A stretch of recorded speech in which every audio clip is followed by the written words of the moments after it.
Hello students. हम लोगों ने अपनी पिछली क्लास में पढ़ा था multiplication to a whole number.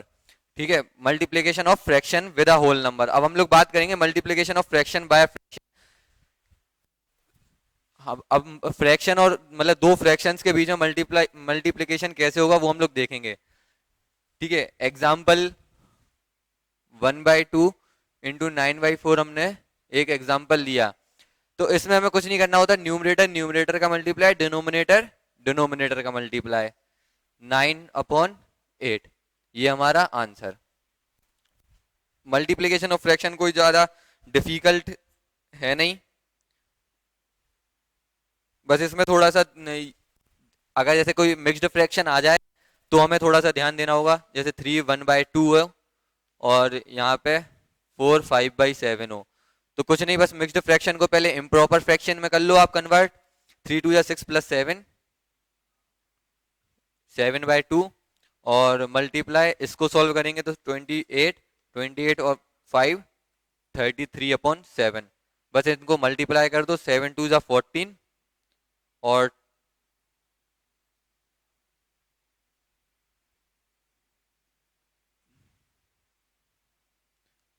और 33 इंटू 7 231। ये हमारा फाइनल आंसर। ठीक है, मल्टीप्लीकेशन ऑफ फ्रैक्शंस में बस इतना ही है। Fractions of fractions. अब हम लोग सीधा डायरेक्ट बढ़ेंगे एक्सरसाइज की तरफ। ठीक है, इसमें क्वेश्चन नंबर फर्स्ट हम लोग देखेंगे। इसमें वर्ड इंट्रोड्यूस हुआ है ऑफ। मैंने पिछली क्लास में बताया ऑफ का ऑफ मल्टीप्लीकेशन को रिप्रेजेंट करता है। ठीक है, तो क्वेश्चन नंबर फर्स्ट है 1/4 ऑफ। अब हमें 1/4 बताना है कोई भी एक नंबर का। तो नंबर यहाँ पे दिया हुआ है 1/4, तो हमें मतलब 1/4 ऑफ 1/4 बताना है। ऑफ मल्टीप्लीकेशन को रिप्रेजेंट करता है, तो 1/4 इंटू 1/4 1/16। ये हमारा आंसर। ठीक है, कोई ज्यादा बड़ी बात नहीं है, सिंपल है, सिंपल है। बिल्कुल भी कंफ्यूज नहीं होना। सिर्फ न्यूमरेटर न्यूमरेटर का मल्टीप्लाई, डिनोमिनेटर डिनोमिनेटर का मल्टीप्लाई। यहाँ पे कुछ चेंज भी नहीं करना, बस ऑफ की जगह हमें मल्टीप्लीकेशन साइन इंट्रोड्यूस कराना है, बस और कुछ नहीं। ठीक है, ऐसे ही सारे क्वेश्चन हो जाएंगे। अब सेकंड क्वेश्चन की तरफ बढ़ेंगे हम लोग। Multiply and reduce the lowest form if possible.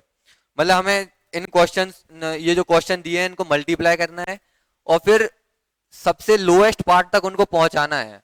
अगर होता है तो लोएस्ट पार्ट तक कैसे पहुंचाएंगे वो हम लोग क्वेश्चन में देखेंगे। मैंने पिछली क्लास में भी आपको बताया था कि लोएस्ट लोएस्ट टर्म में कैसे हम लोग उसको कन्वर्ट करेंगे कोई भी फ्रैक्शन को। तो पहला क्वेश्चन क्या है, 2/3।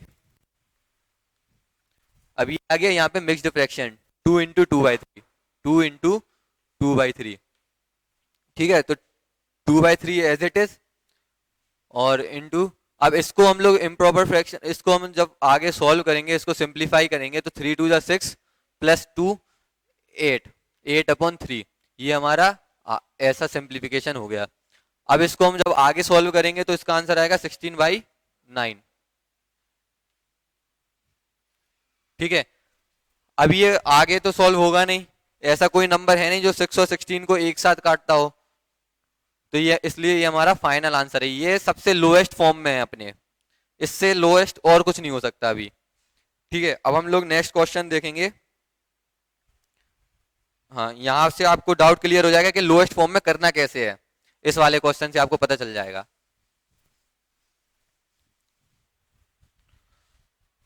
क्वेश्चन है, हम लोग इसका थर्ड वाला क्वेश्चन करेंगे ना। थर्ड थर्ड भी सिंपल सेम क्वेश्चन है। चलो ठीक है, थर्ड वाला ही देखो। 3/8 इंटू 6/4। जब हम इसको सॉल्व करेंगे तो न्यूमरेटर न्यूमरेटर 6 3 जा 18, 8 4 जा 32। अब कोई ऐसा नंबर बताओ जो 18 और 32 को एक साइड डिवाइड करे, एक साइड एक साइड डिवाइड करे, ऐसा कोई नंबर बताओ। कौन सा नंबर होगा? यहाँ पे हम लोग देखेंगे कि 2 एक ऐसा नंबर है जो 18 को भी डिवाइड कर रहा है और 32 को भी डिवाइड कर रहा है सिर्फ एक ही बार में। तो आंसर जब हम 2 से इसको डिवाइड करेंगे तो 9, इसको करेंगे तो 16। आंसर 9/16। ये हमारा लोएस्ट फॉर्म है।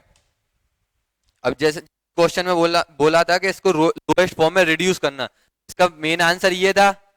और जब हमने इसको लोएस्ट फॉर्म में किया तो आंसर ये आ गया 9/16। ठीक है, ऐसे ही ये सारे क्वेश्चंस हो जाएंगे। अब हम लोग नेक्स्ट क्वेश्चन की तरफ बढ़ेंगे। Multiply the following fractions. ये भी सेम ही है, इनमें कुछ नहीं है, बस मिक्स्ड फ्रैक्शन, एक दो मिक्स्ड फ्रैक्शन दिए हैं, उनको इम्प्रॉपर में कन्वर्ट करके और हो जाएगा आंसर। इसका भी एक क्वेश्चन आपको मैं करके बता दूंगा और बाकी आप लोग करना। और अगर कोई डाउट होता है आपको तो बता देना आपको, तो वो भी क्लियर आपको हो जाएगा। वैसे कोई डाउट होना नहीं चाहिए, इतनी कोई डिफिकल्ट एक्सरसाइज नहीं है, सिंपल मल्टीप्लिकेशन है। अगर आपका कैलकुलेशन अच्छा होगा तो आप ये कर लोगे। इसका हम लोग करेंगे सेकंड वाला क्वेश्चन, थर्ड का सेकंड।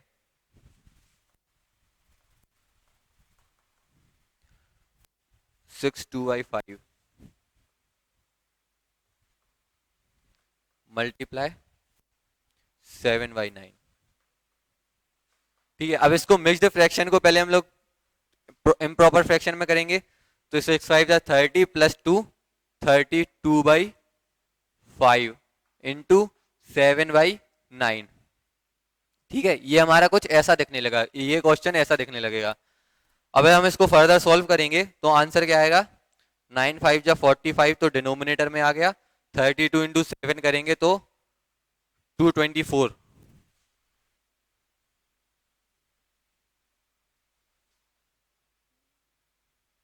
हम्म 7 2 14 224। ठीक, ये हमारा आंसर होगा। अब कोई ऐसा नंबर जो इन दोनों को काट रहा हो, अगर हम लोएस्ट फॉर्म में इसको रिड्यूस कर पाए तो। वैसे तो कोई नहीं है, कोई ऐसा नंबर नहीं है जो इन दोनों को एक साथ काटता हो। ठीक है, तो यही हमारा फाइनल आंसर होगा। इसके सारे क्वेश्चन सेम है। अब हम लोग बढ़ेंगे क्वेश्चन नंबर 4 की तरफ। इसमें हमें बताना है कि कौन सा पार्ट ग्रेटर है। इसमें फर्स्ट क्वेश्चन में 2 पार्ट दिए गए हैं, उनको सॉल्व करके हमें बताना है कि ग्रेटर कौन सा है, कौन सा पार्ट बड़ा है। 2/7 ऑफ 3/4 और 3/5 ऑफ 5/8। 3/5 और 5/8। ठीक है, ये हमारा क्वेश्चन है फोर्थ का फर्स्ट। ठीक है, अब यहां पे कंफ्यूज मत होना, ये और लिखा है और, मतलब कि एक ये पार्ट है, ये पार्ट है। अब इसकी जगह और की जगह सिर्फ ग्रेटर देन का साइन लगेगा कि हमें क्वेश्चन में पूछा है कौन सा पार्ट बड़ा है, तो या तो ग्रेटर देन या फिर लेस देन आपको यहाँ पे बताना होगा बस। तो जैसा कि हमें पता है ऑफ की जगह पे हमें मल्टीप्लिकेशन का साइन यूज करना है, तो 2/7 इंटू 3/4। अब यहाँ पे और 3/5 इंटू 5/8। ठीक है, अब कैलकुलेशन थोड़ा इजी करने के लिए हम लोग यहां से इसको काट सकते हैं। जैसे हम लोग अगर पहले हम लोग मल्टीप्लाई करेंगे और फिर 2 का डिवाइड करेंगे तो ये एक दूसरे से कैंसिल हो जाएगा। 2 से 1 टाइम, 2 से 2 टाइम्स। तो हम लोग इसको इजी करने के लिए, इजी मल्टीप्लिकेशन करने के लिए पहले ही हम लोग इसको सॉल्व कर सकते हैं। अब जैसे यहाँ पे है तो 5 1 जा 5, 5 1 जा 5, तो यहाँ पे 1 1 आ गया। तो हम इसको आगे सॉल्व करेंगे। अब यहाँ पे 2 की जगह क्या बचा 1, तो 3 1 जा 3, यहाँ पे क्या बचा 7, 4 की जगह 2, 7 2 जा 14। और अब यहाँ पे क्या बचा 1, 3 1 जा 3, यहाँ पे भी क्या बचा 1, 8 1 जा 8। अब यहाँ पे ये इतना हो गया। अब हमें बताना है कि इनमें से बड़ा कौन सा है। अब न्यूमरेटर तो यहाँ पे सेम है, तो हम लोग कैसे पता लगाएंगे सीधी सी बात है कि यहाँ पे क्या है, ज्यादा पार्ट्स हैं। यहाँ पे डिनोमिनेटर जिसका जिसका छोटा होगा उसकी वो जब डेसिमल जब उसको उसका डिवाइड हम करेंगे, उसको सॉल्व करेंगे, तो ये वैल्यू उसकी ज्यादा बड़ी आएगी। जिसका डिनोमिनेटर छोटा उसकी वैल्यू बड़ी, जिसका डिनोमिनेटर बड़ा उसकी वैल्यू छोटी। तो यहां से पता लगेगा कि ये चीज, ये वाला पार्ट बड़ा है, मतलब 3/14 लेस देन 3/8। ठीक है, ये एक सिंपल ये चीज याद रखना आप, जिसका डिनोमिनेटर छोटा होगा और न्यूमरेटर बड़ा होगा, मतलब न्यूमरेटर अगर यहाँ पे सेम है तो डिनोमिनेटर अगर छोटा होगा तो उसका जो कैलकुलेशन आएगा वो बड़ा आएगा, और जिसका डिनोमिनेटर बड़ा होगा उसकी कैलकुलेशन कम आएगी। ठीक है, अब यहां से आप लोग देखो कोई डाउट तो होगा नहीं वैसे, और अगर हो तो आप लोग कमेंट सेक्शन में बता देना, तो हम लोग उसको क्लियर कर लेंगे। ठीक है, 1 मिनट का यहाँ पे ब्रेक, पॉज कर दी। चलो ठीक है, ये यहाँ से हमारी क्वेश्चन नंबर 4 भी कंप्लीट होगा। यहाँ पे सारे एक जैसी क्वेश्चन है। अब इसका 5th क्वेश्चन जो है वो हम लोग देखेंगे, लैंग्वेज वाला। ठीक है, Sally plants 4 saplings in a row in a garden. The distance between 2 adjacent saplings is 3/4 meter. Find the distance between the first and the last sapling. अब एक लड़की है सैली, ठीक है, उसने क्या है, 4 प्लांट्स रो में लगा दिए। उसने एक रो में 4 प्लांट्स लगा दिए, एक यहाँ पे, एक यहाँ पे, एक यहाँ पे, एक यहाँ पे। ठीक है, अब इन्होंने बोला है कि उनके जो 2 एडजेसेंट प्लांट्स हैं उनकी डिस्टेंस कितनी है, 3/4 मीटर। ठीक है, मतलब दो प्लांट्स के बीच में उनकी डिस्टेंस, एडजेसेंट प्लांट्स के बीच में डिस्टेंस कितनी है, 3/4 मीटर। तो क्वेश्चन क्या बता है, इन्होंने पूछा क्या है, अब हमें डिस्टेंस बताना है फर्स्ट और लास्ट के बीच में, मतलब यहां से लेके यहां तक के बीच में कितना डिस्टेंस है। तो ये हम लोग बता देंगे। सबसे पहले हम लोग इसमें देखेंगे कि हमें क्या क्या चीज गिवन है, दिया क्या क्या है हमें। ठीक है, distance between 2 adjacent sapling, 5th question है।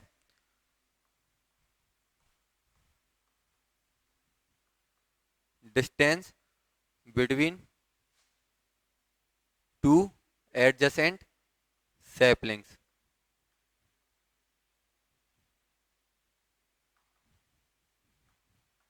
कितना है, 3/4 मीटर। और फिर हमें क्या दिया है, 4 प्लांट हमें गैप में दिए हैं।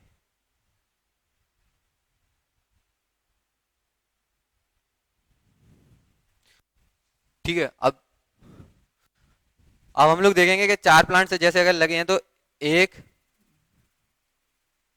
ठीक है, अगर ऐसा लगा है, ये प्लांट्स बने हुए हैं। ठीक है, तो अब एक से इधर के बीच में डिस्टेंस कितना है, 3/4। सेम इधर से इधर में कितना, 3/4। इसके बीच में भी कितना होगा, 3/4। तो यहां से हम लोग जब ऑब्जर्व करेंगे तो कितने टर्म आ रहे हैं, कितना डिस्टेंस आ रहा है, 3 डिस्टेंस, मतलब 3 बार में फर्स्ट से लेके 4th लास्ट तक हम लोग पहुंच रहे हैं। तो हम लोग जब इसको आगे सोल्व करेंगे तो 3/4 प्लस 3/4 प्लस 3/4 ऐसा कर सकते हैं। या फिर अभी हम लोग जैसे मल्टीप्लीकेशन ऑफ फ्रैक्शंस पढ़ रहे हैं तो हम लोग सीधा सीधा इसको यहां से ऐसे बोल देंगे कि 3 बार लिखा है ये, तो 3 × 3/4 सिंपल। और फिर इसको आगे सॉल्व कर देंगे, 3 3 9/4। ये हमारा आंसर, मतलब इतनी डिस्टेंस है फर्स्ट से लेके सेकंड के बीच में, सॉरी फर्स्ट से लेके लास्ट के बीच में इतनी डिस्टेंस है। अब हम चाहें तो इसको मिक्स्ड फ्रैक्शन में भी कर सकते हैं। मिक्स्ड फ्रैक्शन में करने का क्या तरीका था, 9/4 2 8 1 बचा। अब यहाँ पे हम लोग कैसे करेंगे, डिनोमिनेटर एज इट इज, यहाँ पे कोशंट और यहाँ पे रिमाइंडर। ये हमारा आंसर फाइनल। ठीक है,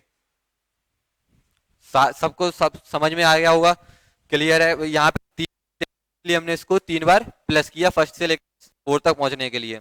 और फिर कैलकुलेशन जब यहाँ पे 3 बार थी तो हम इसको, या तो आप ऐसे कर लो, एक एग्जांपल और बताते हैं आपको, 1 + 1 + 1 कर लो तो भी आंसर 3 आएगा। या फिर 3 टाइम्स 1 कर दो तो भी आंसर 3 आएगा। इसी प्रॉपर्टी के जरिए हमने इसको ऐसा लिख लिया था। ठीक है, आज के लिए बस इतना ही। अब हम लोग बात करेंगे अगली क्लास में अगली एक्सरसाइज की। ठीक है, thank you, have a nice day.